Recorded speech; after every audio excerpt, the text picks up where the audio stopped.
Hi guys! Hi po mga ka-Queen of Vlog. May good news na naman akong dala.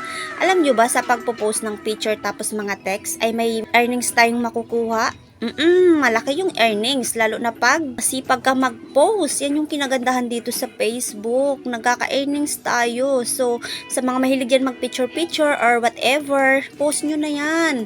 Kasi malaki yung earnings. O, di ba? Sa mga monetize lang yan. Sa mga hindi monetize, huwag kayong mawala ng pag-asa. Kaya nga sabi ko, post lang ng post para kayo din magka-earnings na at ma-monetize na. Tingnan yung akin, papakita ko sa inyo. Ito yung earnings ko sa aking image na mga pinopost. Ayan o, di ba? Pag pinagsabayan, malaking pera na yan. Tapos ito naman yung mga text. Dalawa pa lang yan pero lalaki din yan pag tuloy-tuloy lang yung aking pagpo-post dito sa text at image. Kita nyo yan, ha? Kita nyo yan. Ako walang ginagawa. Nagpo-post lang ako ng mga hugo tapos ng mga text tapos ng mga picture pero nagkaka-earnings ako.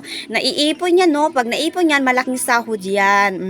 Kaya, ano pang hinintay nyo? Post lang kayo ng post. Pag nagustuhan mo yung aking share, pa-share na lang. Salamat!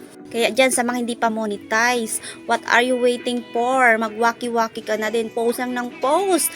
Opo, kahit mga hugot yan or kahit anong sabihin mo, post lang ng post para ikaw na din yung sunod na ma-monetize sa bonuses. Di ba? Kasi nagiging performance yan.